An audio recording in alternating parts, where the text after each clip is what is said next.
Hello guys, आज का जो हमारा टॉपिक रहने वाला है यानी जनरल इंग्लिश का आई हैव अ ड्रीम, मेरा भी एक ख्वाब है। स्पीच ये स्पीच है। तो इस टॉपिक के बारे में हम अच्छे से डिस्कस करेंगे, अच्छे से एक्सप्लेनेशन करने की कोशिश करेंगे। वीडियोस को एंड तक वॉच करें। अगर वीडियो पसंद आई तो प्लीज़ हमारी मेहनत को देखते हुए चैनल को ज़रूर सब्सक्राइब करें ताकि आने वाली तमाम अपडेट आप हासिल कर सको। तो हम इंट्रोडक्शन के साथ शुरू करेंगे। I have a dream. Dream होता है ख्वाब, ठीक। ड्रीम बोलते हैं ख्वाब को, ठीक। स्पीच यानी तकरीर। मैं आपको बता दूं कि this speech had been given by Martin Luther King on the step of the Lincoln Memorial in Washington DC on August 28 1963, ठीक। ये जो स्पीच है ये मार्टिन लूथर किंग एक सोशल राइट एक्टिविस्ट था, ये बैप्टिस्ट मिनिस्टर था ये, और अमेरिका में निग्रो कम्युनिटी से ताल्लुक़ रखने वाला एक ब्लैक पर्सन था ये। और इसने ये स्पीच किस बारे डिलीवर की वो हम अच्छे से समझेंगे। पहले थोड़ा सा इंट्रोडक्शन। अमेरिका में क्या होता था कि वहाँ पर दो तरह के लोग बसते हैं, एक ब्लैक और एक वाइट। ब्लैक जो है उनको तो हर उनके फंडामेंटल राइट्स जो भी थे, उनके बुनियादी हकूक़, उनसे उनको महरूम रखा जाता था। लेकिन वहीं अगर वाइट पीपल की बात की जाए तो जो भी बुनियादी हकूक़ थे, fundamental rights, basic fundamental rights थे, वो उनके लिए प्रोवाइड थे, वो उनके लिए वागुजार थे। अब क्या होता है कि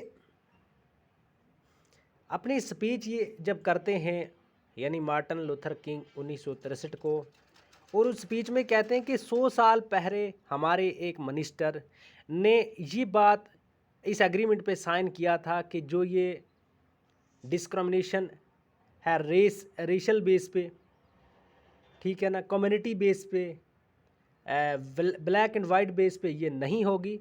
लेकिन आज 100 साल के बाद भी वो भेदभाव, वो डिस्क्रिमिनेशन वैसे की वैसे ही चल रही है। वो जो निग्रो कम्युनिटी के लोग थे, वो ब्लैक्स पीपल थे, वो उसी तरह, उसी नाउमेदी, उसी ग़ुलामी का शिकार अभी भी हैं। वो उसी ग़ुलामी के शिकार में अभी भी जी रहे हैं। ना तो उनको कोई किसी भी किस्म का कोई राइट्स दिया है, और वो हर अपने बेसिक मतलब राइट्स को तरस रहे हैं।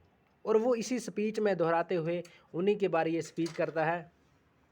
ये कहाँ पर हुई? वाशिंगटन डीसी, यानी आज ये अमेरिका का जो है राजधानी है, ये अमेरिका की वाशिंगटन डीसी जो है।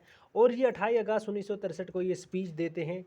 अब इनका इंट्रोडक्शन थोड़ा सा, ये बर्न्स यानी पैदा होते हैं 15 जनवरी 1929 15 जनवरी 1921 को, ठीक। ही वाज किल्ड, ये तो असैसिनेट किए गए थे क्योंकि जो ऐसा वॉइसलेस पीपल्स की वॉइस जो बनता है उसको अक्सर कार जो है साजिश के तहत मार दिया जाता है। तो क्या होता है कि ही वाज किल्ड यानी 4 अप्रैल 1968 को 1929 को पैदा होते हैं, और 1968 को इनको कत्ल कर दिया जाता है। और उसकी इच्छा ये थी, उसकी इच्छा की अगर मैं बात करूं तो उसकी इच्छा ये थी कि जो वहाँ की एक स्टेट थी अलबामा, वो उसको फ्री देखना चाहते थे। वो उसमें भी ये चीज़ देखना चाहते थे कि यहाँ पे जो रेशल डिस्क्रिमिनेशन है ये ख़त्म हो, यहाँ के लोग भी वाइट्स लोगों पीपल्स की तरह जिएँ और अच्छे से ज़िंदगी गुजारें, और जो भी स्टेट में फंडामेंटल राइट्स हैं वो इक्वलिटी से वो हासिल करें, इक्वल अपॉर्चुनिटी उनको हो। तो इसी बारे वो मतलब उसकी यही थी कि मैं ये करके ही रहूँगा और मैं इसको आज़ाद देखना चाहता हूँ, अलबामा स्टेट को। He was civil right activist, वो समाजी कारकुन था, मतलब सिविल राइट्स का, ठीक है ना। सिविल राइट्स लोगों के जो हकूक़ थे उनके लिए लड़ता था, वो एक्टिविस्ट था। अमेरिकन क्रिश्चियन मिनिस्टर भी था, बैप्टिस्ट मिनिस्टर भी था। Martin Luther King influence by M K. Gandhi ji and he adopted non violence, so he was known as black Gandhi. और उनकी एक बहुत बड़ी दूसरी बात ये थी कि वो फर्स्ट पर्सन था अमेरिका में जिन्होंने गांधी जी की जो भी सिस्टम था, गांधी जी का जो भी एटीट्यूड था वो अपनाया, और उसके बाद उनसे वो काफ़ी मुतासर हुए, और मुतासर होने के बाद उन्होंने भी जो अपनी स्ट्राइक, अपना प्रोटेस्ट और अपनी ये जो ये एक डिज़ायर लेके चले थे, ये एक नॉन वायलेंस की तरह चलाई, मतलब अमन शांति तरीके से आपने जो है एक डिमांड कर रहे थे वो, ठीक है ना। नॉन वायलेंस होता है जिसमें पुरअमन तरीके से जो एहतजाज किया जाए, और इसीलिए उसको ब्लैक गांधी कहा गया है, यानी ब्लैक, BLAK, ब्लैक गांधी, ठीक। ही गेट नोबल प्राइज़ इन 1964, उसने नोबल प्राइज़ हासिल किया, वो मतलब वो फर्स्ट पर्सन था जिसने जो यंग एज में जिसने नोबल प्राइज़ हासिल किया। ही लीड निग्रो पीपल। अब इस स्पीच में होता क्या है कि हम मेन मुद्दे पे आते हैं। वो निग्रो पीपल्स को लीड कर रहा था। निग्रो पीपल्स, वो खुद भी निग्रो पीपल्स से ताल्लुक़ रखता था, उसी कम्युनिटी से था, और निग्रो जो है वहाँ के ब्लैक लोग थे, जो हर बेसिक राइट से जो है महरूम थे, उनको बेसिक राइट्स नहीं मिल रहे थे, वो गुलामी का शिकार जी रहे थे, और उसकी ये इच्छा थी कि मैं तब तक पीछे नहीं हटूँगा जब तक मैं इनके बच्चे और वाइट्स पीपल के जो बच्चे हैं वो इकट्ठे देखना चाहता हूँ, एक ही स्कूल में पढ़ते हुए देखना चाहता हूँ, इक्वल राइट्स इनको मिलना चाहिए, और ये भी खुशी से ज़िंदगी गुजारें, मेरी यही इच्छा है। देन और फिर कहता है he lead negro people to help them and gain freedom and justice, और उसकी एक इच्छा थी कि मैं इनके हक दिला कर ही रहूँगा, इनको इंसाफ दिला कर ही रहूँगा, और मैं उस वक़्त पीछे हटूँगा जब इनको फ्रीडम मिल चुकी होगी। यानी जो भी अमेरिका के अंदर निग्रो पीपल के साथ हो रहा है, मैं इसको कभी बर्दाश्त नहीं करूँगा, मैं अब पीछे हटने वाला नहीं हूँ।